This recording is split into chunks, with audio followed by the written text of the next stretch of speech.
बिस्मिल्लाहिर्रहमानिर्रहीम। अस्सलाम वालेकुम स्टूडेंट्स, कैसे हैं आप लोग? ठीक हैं स्टूडेंट्स? आज का जो लेक्चर है वो बड़ा स्पेशल है, बिलखसूस सेकंड ईयर के स्टूडेंट्स के लिए जिनके एग्ज़ाम्स ख़त्म हो गए हैं और मेजॉरिटी ऑफ द स्टूडेंट्स जो हैं वो अपने एमडी कैट की, जो प्री मेडिकल वाले स्टूडेंट्स हैं वो एमडी कैट की तैयारी कर रहे हैं कॉम्पिटिटिव एग्ज़ाम देने के लिए। इसके अलावा प्री इंजीनियरिंग आईसीएस वाले बच्चे भी मुख्तलिफ जगहों पर यूनिवर्सिटीज़ में एडमिशन लेने के लिए मुख्तलिफ एग्ज़ाम्स की तैयारी कर रही हैं, उसको सर्च आउट कर रहे हैं स्टूडेंट्स। इसी दौरान आपको भी पता है कि एक बड़ा इंपॉर्टेंट पोर्शन जो कि अभी रहता है आपके इंटरमीडिएट क्लासेस का, वो है आपके प्रैक्टिकल्स। तो normally this is very unfortunate कि बच्चे प्रैक्टिकल्स की प्रिपरेशन को बहुत ज़्यादा फोकस नहीं करते। तो आज की वीडियो इस हवाले से बड़ी अहम है।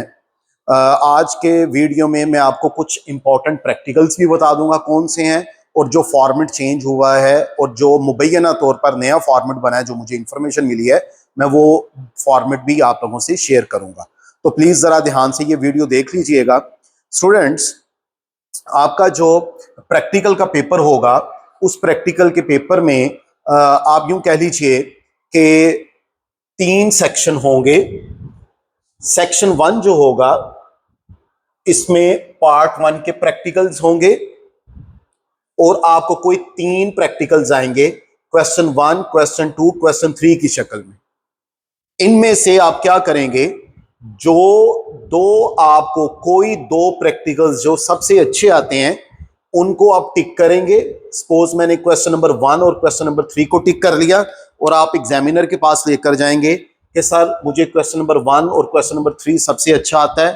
फिर वो एग्जामिनर क्या करेगा, वो इनमें से कोई एक प्रैक्टिकल आपको अलॉट कर देगा। Let's say question number 3 allot कर देगा, इसको सर्कल करेगा और इस पे अपने वो साइन कर देगा कि आपने क्वेश्चन नंबर 3 करना है। वो आपको क्वेश्चन नंबर 3 का जो प्रैक्टिकल है वो अलॉट कर देगा। ओके, इसी तरह सेक्शन 2 में पार्ट 2 के प्रैक्टिकल्स आएंगे, इसमें भी 3 क्वेश्चन होंगे, आपने कोई एक करना है। इसी तरीके से आप इन 3 में से भी कोई 2 क्वेश्चंस को चूज करेंगे, लेट्स से क्वेश्चन 4 और क्वेश्चन 5। और इसी तरह पिछली प्रैक्टिस की तरह जो एग्जामिनर है वो इनमें से कोई एक जो प्रैक्टिकल है वो आपको अलॉट कर देगा और उस पर अपने साइन कर देगा, जी ये प्रैक्टिकल करें। तो सेक्शन 1 में से भी आपने एक प्रैक्टिकल करना है, सेक्शन 2 में से भी आपने एक प्रैक्टिकल करना है। इनकी मार्क्स डिवीजन क्या है उस पर मैं बाद में आता हूं। अब जरा आ जाइए, सेक्शन 1 के जो प्रैक्टिकल्स हैं, जिनको मैंने बोला कि नॉर्मली ये फर्स्ट ईयर के प्रैक्टिकल्स होते हैं, उसमें पूरी लिस्ट है प्रैक्टिकल्स की। 4 से 5 सफ़ा प्रैक्टिकल की ड्यूटी परफॉर्म की है लाहौर बोर्ड के रेलिवेंट। तो नॉर्मली जो ज़्यादा जिन प्रैक्टिकल्स की आने की फ्रिक्वेंसी ज़्यादा है, मैं वो आपसे डिस्कस कर रहा हूँ। मैंने ये पहले भी फर्स्ट ईयर की जो वीडियो थी उसमें भी डिस्कस किया था, मैं फिर डिस्कस कर रहा हूँ बच्चे।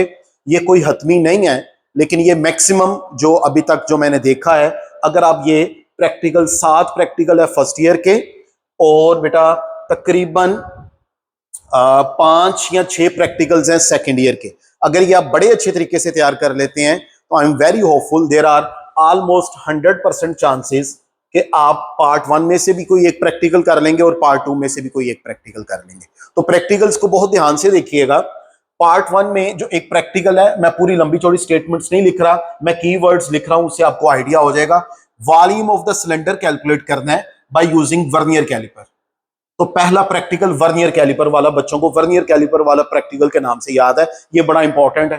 फिर दूसरा प्रैक्टिकल है सक्रिय गेज वाला, वर्नियर कैलिपर और सक्रिय गेज वाला प्रैक्टिकल। सक्रिय गेज वाले प्रैक्टिकल ये खास बात ये है कि इस एक ही प्रैक्टिकल में वो 2 बातें पूछ लेते हैं आपसे। वो area of cross section of wire भी पूछेगा और वॉल्यूम ऑफ स्फीयर भी पूछेगा। मैंने पिछले पेपर निकाल के देखे हैं, उसने एक ही प्रैक्टिकल में 10 मार्क्स के लिए दोनों बातें पूछी हैं, वायर का क्रॉस सेक्शनल एरिया भी और स्फीयर का वॉल्यूम भी, एक ही प्रैक्टिकल में पूछे।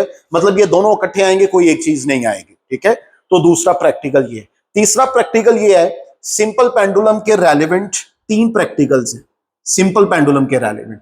उनमें से एक क्या है कि वेरीफाई द डिफरेंट रिलेशंस। उनमें से एक ही है कि शो करें कि time period is directly proportional to square root of length of the pendulum.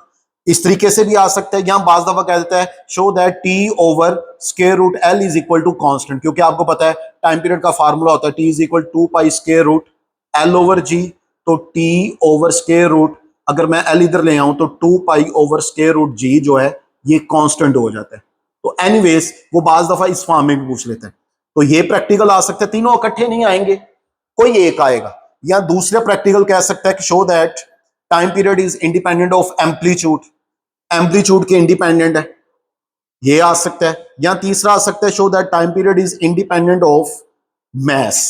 ठीक है, ये तीन प्रैक्टिकल्स हैं, तीनों में से कोई एक आएगा, तीनों इकट्ठे नहीं आएंगे 10 मार्क्स के लिए, कोई एक आएगा। मैथ्स वाले में नॉर्मली ये ऑब्जर्व किया गया है, वो बाज जगह बाज दफा लिख देते हैं time period is independent of maths, आगे लिख देते हैं स्लैश डेंसिटी। तो बाज दफा बच्चे इसको मैथ्स ओवर डेंसिटी पढ़ते हैं, ये मैथ्स ओवर डेंसिटी नहीं होता, मैथ्स या डेंसिटी, क्योंकि आपको पता है डेंसिटी इक्वल होती है मैथ्स पर यूनिट वॉल्यूम के। तो जब आप वॉल्यूम को फिक्स रखते हो तो डेंसिटी और मैस एक दूसरे के प्रोपोर्शनल हो जाते हैं, तो बाज दफा वो मैस के साथ डेंसिटी का वर्ड भी यूज कर लेता है, तो इसमें कंफ्यूज ना होइएगा। लेकिन अगर सपोज आपको कंफ्यूजन हो तो आप एग्जामिनर से भी कंसल्ट कर सकते हैं। मतलब पहला प्रैक्टिकल वर्नियर कैलिपर, दूसरा स्क्रू गेज, तीसरा पेंडुलम के रेलिवेंट तीन प्रैक्टिकल्स हैं, इनमें से कोई एक आएगा, तीनों इकट्ठे नहीं आएंगे। चौथा प्रैक्टिकल है to determine the value of G by using electronic timer. ये तो मोस्ट सिंपल प्रैक्टिकल है, बिल्ट इन सर्किट होता है, ये भी प्रैक्टिकल आ जाया करता है। जी भी कह सकता है, बाज दफा ग्रेविटेशनल एक्सेलरेशन का वर्ड भी यूज कर लेता है जी का वर्ड यूज करने के बजाय, तो ये प्रैक्टिकल है। चौथा to find the value of G, value of G find करनी है आपने मैस स्प्रिंग सिस्टम, इसमें वो हेलिकल स्प्रिंग लेते हैं, ठीक है, और उसमें बॉट हैंगर रख के बॉट रखते हैं डिफरेंट वेट के और उसको कैलकुलेट करते हैं। 5-6 प्रैक्टिकल्स ओके। छठा प्रैक्टिकल जो है वो आपका है लाइट के relevant, to find the refractive index. Refractive index हमने फाइंड करना है जी। आपको पता है रिफ्रैक्टिव इंडेक्स को स्मॉल एन से रिप्रेजेंट करते हैं, ये मैं क्यों लिख रहा हूं बताता हूं। बाय ऑफ वाटर, वाटर का वर्ड यूज कर लेता है। एक दो दफा मैंने पेपर देखे उसमें वाटर की बजाय वो जनरली वर्ड यूज कर रहा है लिक्विड का, तो आपको पता है वाटर भी तो लिक्विड है, तो अगर वो कह दे to find the refractive index of liquid तो परेशान ना होइएगा कि सर हमने तो वाटर वाला प्रिपेयर किया है। भाई वाटर भी तो लिक्विड ही है, तो आप ये कर सकते हैं। एक दो पेपर मैंने देखे हैं उसमें उसने वाटर की बजाय सिंबल यूज कर दिया है H2O, तो कॉमन सेंस है ये भी वाटर ही है, तो आपने बाय यूजिंग कनकेव मिरर, तो ये कनकेव मिरर वाला प्रैक्टिकल है, बड़ा सिंपल सा प्रैक्टिकल है, ये भी आप प्रिपेयर कर लीजिएगा बहुत अच्छे तरीके से। बाज दफा वो टू फाइंड रिफ्रैक्टिव इंडेक्स की बजाय एन का वर्ड यूज कर लेता है, वाटर की बजाय H2O या लिक्विड भी कह सकते हैं, तो आप ये समझिएगा कि एक ही प्रैक्टिकल है। 6 ये, और 7वां ये प्रैक्टिकल बड़ी दफा आया हुआ है unknown weight by vector addition, जिसको आप ग्रेविसन अपरेटस भी कहते हो। अननोन वेट कैलकुलेट करना है बाय यूजिंग वेक्टर एडिशन। इसमें आप वाई शेप लेते हो, ये एक एंगर होता है, फिर इधर वो आप डिटेल देख लीजिएगा, बहरहाल मैं प्रैक्टिकल नहीं करवा रहा, मैं आपको इंपॉर्टेंट प्रैक्टिकल्स बता रहा हूं। अगर ये 7 प्रैक्टिकल्स आप कर लेते हैं तैयार, तो आई एम अल्हम्दुलिल्लाह ऑलमोस्ट 100% श्योर दैट कि you will be able to solve any one question from section 1। Okay, तो ये आपने बड़े अच्छे तरीके से तैयार कर लेना है। ये कुछ इंपॉर्टेंट इंस्ट्रक्शंस हैं, इन पर बहुत अच्छे तरीके से ध्यान दीजिएगा। स्टूडेंट्स को पता ही नहीं होता क्योंकि प्रैक्टिकल अटेंड नहीं किए होते, इतने इतने अच्छे नंबर होते हैं लेकिन इंस्ट्रक्शंस का ही नहीं पता होता। मैंने कुछ चीजों को बोल्ड करके लिखा है बच्चों। प्रोसीजर, किसी भी प्रैक्टिकल का प्रोसीजर, उसकी थ्योरी बिल्कुल भी नहीं लिखनी, नो, ये भी नहीं राइट करना, ये भी नहीं राइट करना, no, no procedure no theory. बाज टीचर्स एग्जामिनर्स अपरेटस के बारे में कह देते हैं बेटा अपरेटस भी लिखने, बाज कहते हैं रहने दे। According to the best of my knowledge apparatus के कोई मार्क्स नहीं है, लेकिन अगर आप एहतियातन कोई प्रैक्टिकल कर रहे हो और उसका ऊपर अपरेटस लिखना चाहो आप लिख दो। आप ये, मैं इधर लिख देता हूं, आप ये एग्जामिनर से भी कंसल्ट कर सकते हैं। ओके, फिर इसके बाद फोर्थ पोर्शन जो कि मेजर मेन पोर्शन है आपका, that is observations and calculations या कैलकुलेशंस एंड ऑब्जर्वेशन, ये आपने करना है, इसके मार्क्स हैं, ये आपका मेन टॉपिक है। Yes, this is what you suppose to do. Observations and calculations में क्या है, 3 चीजें हैं। आपका टेबल, हर प्रैक्टिकल का एक टेबल है जिसमें आप number of columns number of रोज बनाते हो, ठीक है, उसके रेलेवेंट कैलकुलेशंस हैं, ठीक है, और कैलकुलेशंस के लिए जो फार्मूला यूज हो रहा है, फार्मूला लाजमी करना है भाई, फार्मूले स्किप नहीं करने, ठीक है। मिसाल के तौर पर आपका वर्नियर कैलिपर वाला है, लीस्ट काउंट का क्या फार्मूला है, जीरो एरर का क्या फार्मूला है, वॉल्यूम कैलकुलेट करना है तो वॉल्यूम का क्या फार्मूला है, एरिया कैलकुलेट करना है तो एरिया का क्या फार्मूला है, ठीक है, फिर उसका टेबल ड्रा करना है। Okay, calculations. अब बच्चे दिस इज वेरी इंपॉर्टेंट, यकीन कीजिए कई दफा ऐसे ऑब्जर्व किया है कि पूरा पूरा बैच होता है स्टूडेंट्स का, 25 से 30 बच्चे होते हैं और हार्डली एक या दो बच्चे के पास कैलकुलेटर होता है। कैलकुलेटर ही नहीं बच्चों के पास होता। तो ये मैंने सबसे ऊपर लिख दिया है, calculator that is most important, compulsory है। जो जो बच्चे मेरी ये वीडियो देख रहे हैं और जो नहीं भी देख रहे, प्लीज जो देख रहे हैं उनको भी बता दें जो नहीं देख रहे, भाई कैलकुलेटर लाजमी लेके जाइएगा। कैलकुलेटर के बाद बगैर आप कैलकुलेशंस नहीं कर सकते। फिर वो एक दूसरे का मुंह देख रहे होते हैं, फिर ये एग्जामिनर की सवाब देता है जो कि डेफिनेटली बाय रूल अलाउ नहीं करता, तो आप फिर परेशान होंगे अगर आपके पास कैलकुलेटर नहीं होगा। तो कैलकुलेटर कंपल्सरी है जी, कैलकुलेटर लाजमी लेके जाएं। फिर इसके बाद आ जाते हैं जी नंबर ऑफ रीडिंग्स। नॉर्मली ये भी मिसअंडरस्टैंडिंग होती है बच्चों को। मैट्रिक तक ना 3 रीडिंग्स के मैक्सिमम मार्क्स होते हैं, 3 रीडिंग्स के, लेकिन इंटर में मेजॉरिटी प्रैक्टिकल्स की जो नंबर ऑफ रीडिंग्स लेनी होती है वो 4 रीडिंग्स लेनी होती है, 3 रीडिंग्स नहीं लेनी होती है। बकायदा जो पिछले साल तक इंस्ट्रक्शंस थी उसमें ये लिखा हुआ था कि अगर एक बच्चा 3 रीडिंग्स ले रहा है और वो रीडिंग भी बिल्कुल ठीक है तो गालबन आप 80% मार्क्स उसको दे सकते हैं, 100% मार्क्स नहीं दे सकते। तो प्लीज आपने ऑलमोस्ट तमाम प्रैक्टिकल्स की 4 ही रीडिंग्स हैं, एक्सेप्शंस हो सकती हैं, मुझे अब याद नहीं है, ये भी आप एग्जामिनर से कंसल्ट कर लीजिएगा, लेकिन ये जहन में रखिएगा कि आपने 4 ही रीडिंग्स लेनी है, आपने 3 रीडिंग्स नहीं लेनी। 3 रीडिंग्स के फुल मार्क्स नहीं है, ठीक है।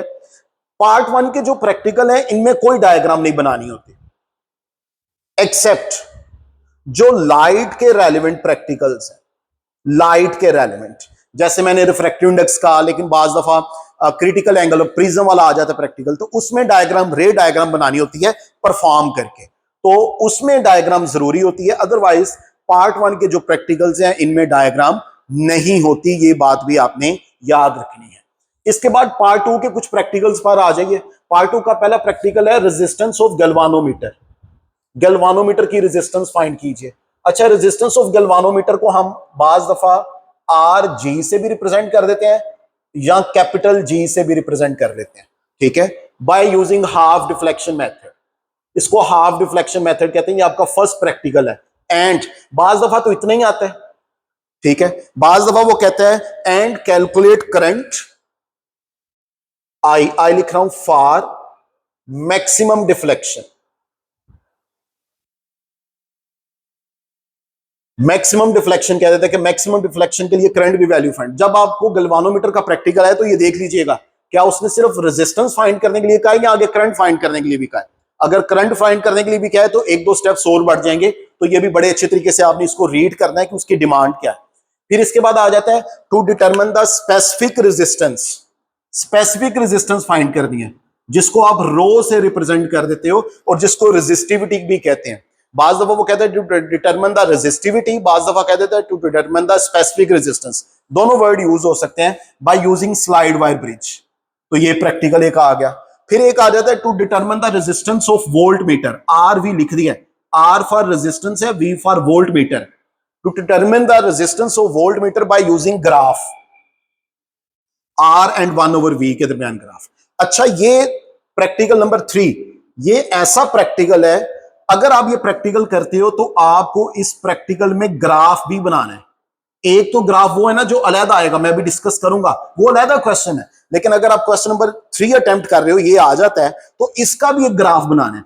अब बाज़ दफा बच्चे पूछते हैं सर ग्राफ कहां बनाना होता है। बेटा जब आपको आंसर शीट मिलती है तो आंसर शीट के अंदर ही उसने ग्राफ के 2 पेपर दिए होते हैं। उन्हीं 2 पेपर्स, 2 ग्राफ पेपर होते हैं, उन्हीं 2 पेपर्स पे आपने ये ग्राफ बनाना है, ठीक है। एक्स्ट्रा पेपर नहीं मिलेगा, तो बहुत अच्छे तरीके से बनाइएगा ग्राफ, और ये ग्राफ आपने ग्राफ पेपर पे बनाना है। दूसरी सिंपल लाइनों वाली आंसर शीट पे ग्राफ नहीं बनाना, उसकी कोई एक्सेप्टेंस नहीं है। आपने ग्राफ जो बनाना है वो ग्राफ पेपर पे बनाना है। फिर इसके बाद आ जाता है to study the variation of photoelectric current with intensity of light. Photoelectric current और इंटेंसिटी ऑफ लाइट के दरमियान आपने जो है इसको डिस्कस करना है। गालबन इसका भी ग्राफ है, अगर इसका भी ग्राफ है उसको चेक कर लीजिएगा, तो ये भी आपने ग्राफ पेपर पे ही बनाना है। फिर इसके बाद आ जाता है पोटेंशियोमीटर वाले। ये 2 प्रैक्टिकल्स हैं, एक ईएमएफ फाइंड करनी है और दूसरा आपने इंटरनल रेजिस्टेंस फाइंड करनी, दोनों में से एक आएगा, ठीक है। तो 5 प्रैक्टिकल ये हैं और 7 प्रैक्टिकल तकरीबन ये है। इनको प्लीज बहुत अच्छे तरीके से कर लीजिएगा, you will be able to get maximum marks, ठीक है। अच्छा, इसमें वही इंस्ट्रक्शंस हैं जो पार्ट 1 में है। क्या क्या? प्रोसीजर कोई नहीं, थ्योरी कोई नहीं, अपरेटस बास टीचर्स कहते हैं एग्जामिनर से कंसल्ट कर लीजिएगा, ठीक है। अच्छा, इसमें एक चीज आपने लाजमी ऐड करनी है, सेकेंड ईयर के जो प्रैक्टिकल्स हैं जिनको इलेक्ट्रॉनिक्स के प्रैक्टिकल्स कहते हैं, इनमें सर्किट डायग्राम कंपलसरी होती है। इसमें तो हम डायग्राम नहीं बनाते ना, लाइट प्रैक्टिकल्स में सिर्फ बनाते हैं, बाकी इधर डायग्राम कंपलसरी है, इधर ना स्किप कर दीजिएगा, जिसको आप सर्किट डायग्राम भी कहते हैं। सर्किट डायग्राम ये मैंने लिखा हुआ है, सर्किट डायग्राम, तो ये कंपलसरी है, ये लाजमी बनानी है, ये नहीं बनाएंगे तो नंबर कट जाएंगे, ठीक है। फिर इसके बाद कुछ एक दो बातें और सुन लीजिए। आप जब प्रैक्टिकल देने जाएं तो आपके पास प्रॉपर आपके टूल्स होने चाहिए। टूल्स क्या है? आपके पास मार्कर होना चाहिए, आपके पास बॉल पॉइंट या पेन होना चाहिए, आपके पास ड्राइंग पेंसिल होनी चाहिए, आपके पास रेजर होना चाहिए, आपके पास शार्पनर होना चाहिए, आपके पास कैलकुलेटर होना चाहिए।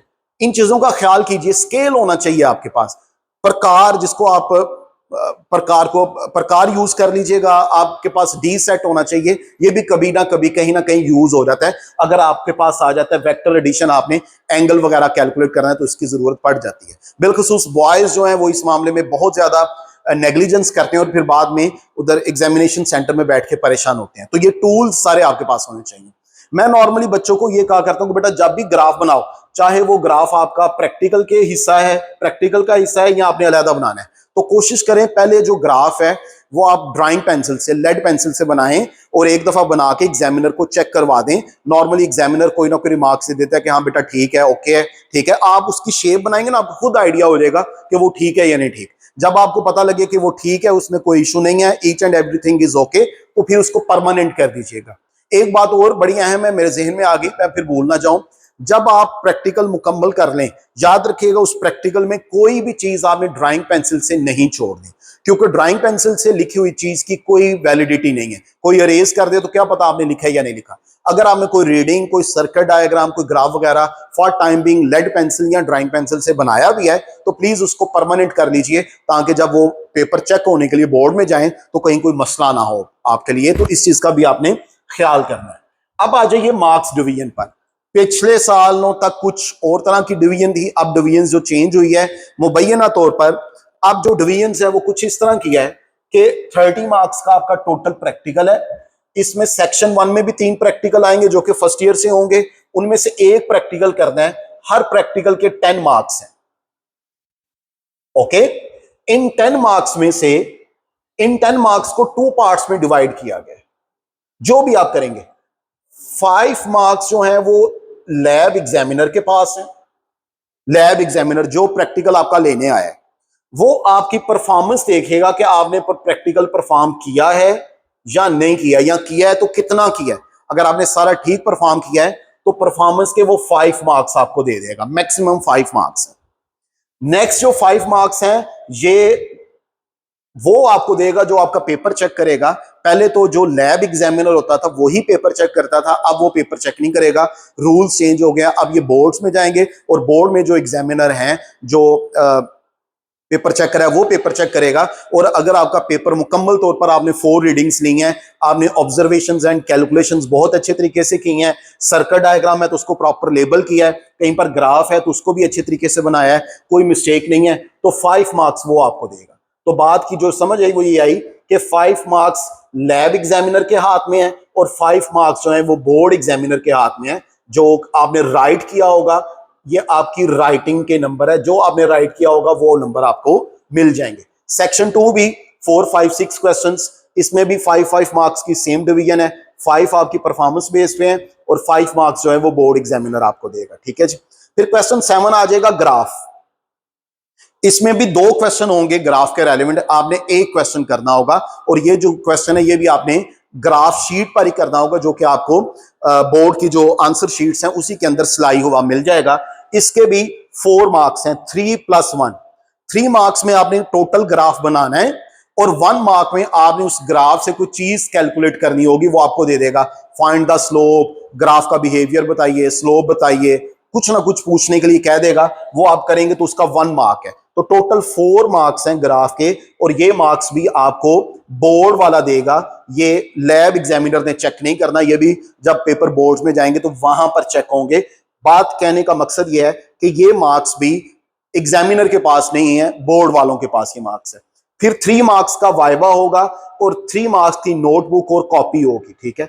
3 + 3 6 मार्क्स ये लैब एग्जामिनर के पास है। एक और बात, कॉपी के रेलिवेंट जरा बात सुन लीजिए।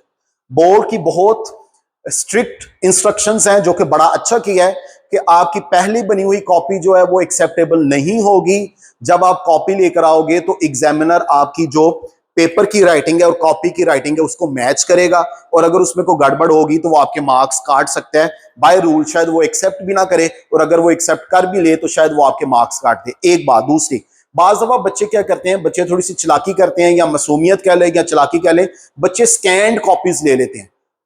उर्दू बाजार से, मुख्तलिफ दुकानों से स्कैन कॉपी मिल जाती हैं, वो बड़ी बारीक सी होती हैं और वो स्कैन की होती, लगता है ऐसे ही है जैसे हैंड रिटन है, लेकिन हैंड रिटन नहीं होता। अगर आप उसके ऊपर ऐसे हाथ लगाओगे तो आपको नजर आएगा कि वो स्कैन कॉपी है, और एक उसकी जो थिकनेस है वो बड़ी बारीक होती है। नॉर्मल कॉपी थोड़ी सी थिक होती है, और वो जो स्कैन कॉपी वो थोड़ी सी थिन होती है। बोर्ड की बाकायदा इंस्ट्रक्शंस हैं कि अगर कोई बच्चा स्कैन कॉपी लेकर आए तो उसको एक्सेप्ट नहीं करना। स्कैन कॉपी के 0 नंबर है, प्लीज ये सुन लीजिएगा। तो स्कैन कॉपी के चक्रों में ना पड़िएगा, बहुत ज्यादा टाइम पड़ा हुआ है। कॉपी आराम से खुद बनाएं, खुद बनाएंगे तो आपको चीजों का आइडिया भी हो जाएगा।